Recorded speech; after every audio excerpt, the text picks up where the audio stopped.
working on. I am a flawed and a failed human sometimes, but I'm working on it. Adam Cole or Britt Baker, which one picks the restaurant to eat at?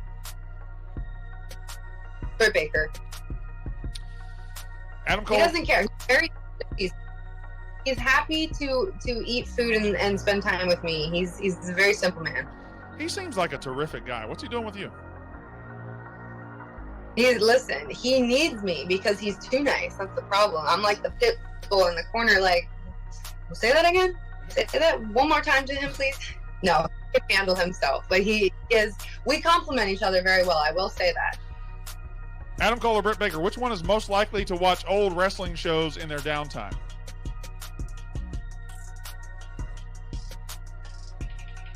Britt Baker.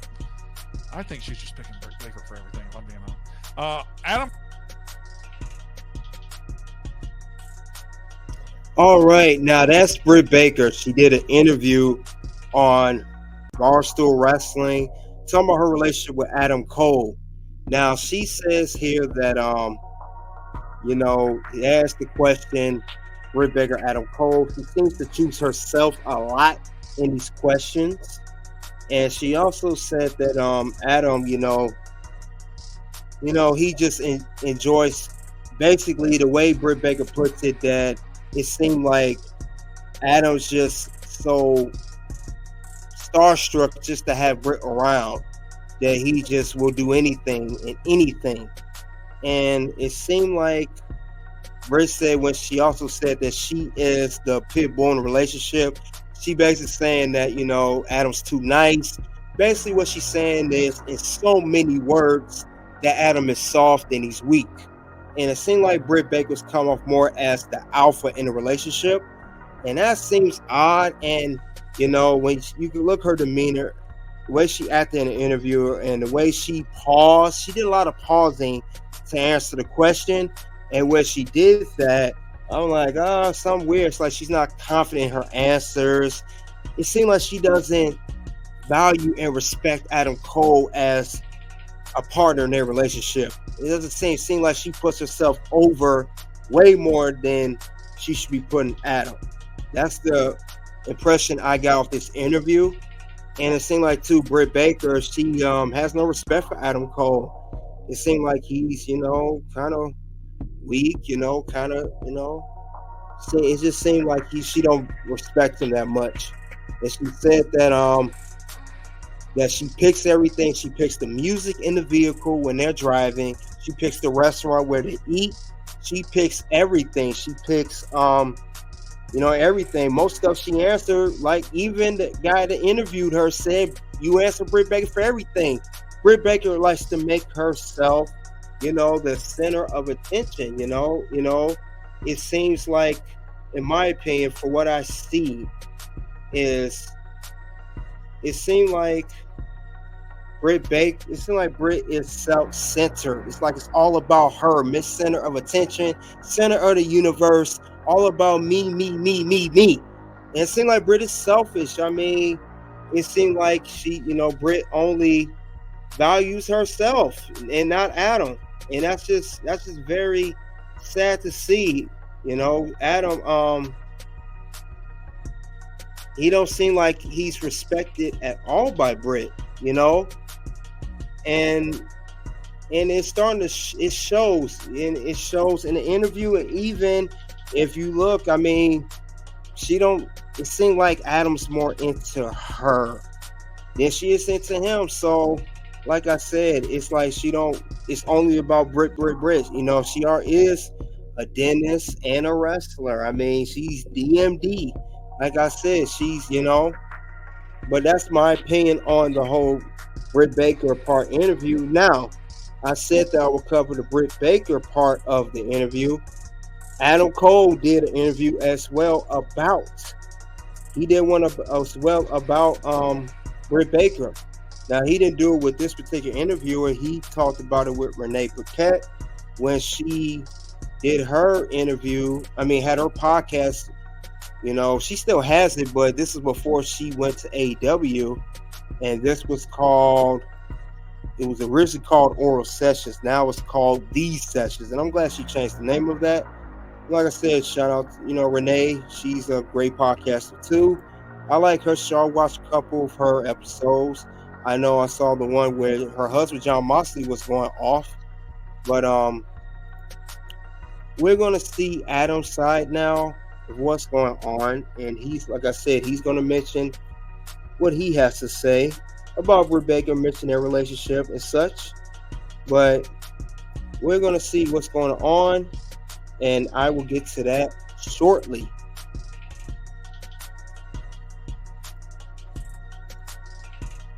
Gave me the rundown of your guys' love connection, but I would like to hear it from your perspective of meeting Britt Baker for the first time. You guys met online. Yes. What?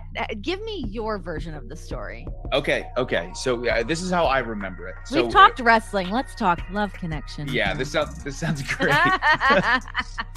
So funny enough is I think Britt's story, I'm assuming is very, very accurate. But funny enough is we were, even before Bumble, because Bumble was kind of where it all started. Does Bumble still exist? Is that still a thing? I don't know if that's still a thing or not. I'm Probably, not, yeah. I'm You don't not need sure. to know anymore. Who cares? Exactly, right. Yeah. No offense, Bumble. But we were actually Facebook friends before that. Okay. And not that we'd never had conversation on there or anything, except for, I remember we had matched on Bumble, I guess, because she was in Hershey, Pennsylvania, which is very close to where I was living at the time. And then she sent me a message saying, "Oh yeah, who's this guy?" And it was my picture. So we had kind of been talking a little bit back and forth, and then either I got busy or she got busy. So it was like this very much back and forth discussion type of thing. And I remember one day I had reached out because I thought she was beautiful, right from the gate. So total babe, 100% babe. And I kept asking her about going on a date. And she was very hesitant about it because she didn't want to date a wrestler. I don't recommend it. Yeah. Right. And I kept kind of, pressing the issue. And I remember the selling point for her was I went to New Japan to go and wrestle at Wrestle Kingdom. Mm-hmm. And it was when I won the Ring of Honor title for the third time. And she, I guess, was so impressed that I went to Japan and I was still messaging her all the time. So she's like, "Oh, okay, he's actually interested." So I finally talked her into going on a date with me, where we met kind of halfway in the middle. It was like 2.5 hours for me or 2.5 hours for her. And we went to a TGI Fridays and we closed the place down. It was like 6 hours of us just sitting there and talking. We had so many cups of coffee. There was an awful storm. You couldn't even have cocktails because you were driving. Exactly. Right. Wow, that says a lot to just like soberly sit and enjoy each other's company right off the bat. That's a good sign. Yeah, it went really, really well. And I remember, and Britt is the type of person to me, and I mean this as the highest compliment, because I think she looks beautiful in pictures. Yeah. But I remember seeing her in person for the first time and getting that like heart drop into your stomach feeling. Yeah. And being like, "Oh my God," like I was nervous. Not dissimilar to being late, but just in a different direction. In a good way. In a good way. Like you're on a roller coaster. Yeah. The date went really, really well. And we had talked about maybe hanging out. I think it was like 3 weeks later. And I remember on the drive home, I texted her and I said, "Hey, I know we're supposed to get together in 3 weeks. Can you hang out on Sunday?" Our date was Friday. And she goes, "Yeah, I can." So oh my God. We drove again, and the rest was history. And we just started talking every day and got really, really close. So I was crazy about her from the beginning. How did you guys close that gap of living far apart from each other to having to meet every 2.5 hour drives for you guys? Yeah. So. Oh, what I've heard so far about Adam, and like I said, Britt Baker, when she said she only valued herself, and now Adam, we start to see why, because Adam just seemed plain off starstruck by being with Britt, meeting her from Bumble, having their date at TGI Fridays, communicating, et cetera, et cetera. And it seemed like he's so awestruck by her, like, "Oh my God, Britt, she's just the best woman ever I've seen look-wise before I get to know her. And it seemed like Adam is so much into Britt. And it's great that he's into Britt, you know. I'm glad he likes her, you know, and care about her. But I don't feel that same energy from Britt. Britt didn't have that same kind of energy for Adam, not the way he has it for her. And it seemed like to me so far that Adam is just all starstruck by her. And also he made himself too available. Now he said here that after they had their date, after finally having a date, let's get before that. Before they've had the date, they said that he kept begging her and asking her, can you go out with me? Can you go out with me? And it seemed like she wasn't interested in him. He said because he's a professional wrestler based off what she told him, but it seemed like she was not into him because I think she don't like Adam like that, period, despite what he does for a living, you know. It just doesn't seem that it seems like she's not interested in him, and it shows. It shows all the time. It doesn't seem like she's interested in Adam the way he's interested in her. It seemed like it's kind of a one-sided thing. Adam's all into Britt. Britt's not all into him. When Britt did the interview with Boston Wrestling, it was like, okay, we're good, whatever. He seemed like, oh, she's so beautiful, all up in that, you know. So it just, I don't know. It's just, the energies don't match. Energies do not match. But I know he said a little bit more, so I will continue the interview and let's see what else Adam Cole, baby, had to say about his baby. So let's get back to the interview with Renee Paquette. She sometimes would come and visit me, but she was so busy with dental school, where lots of times I would drive up to see her.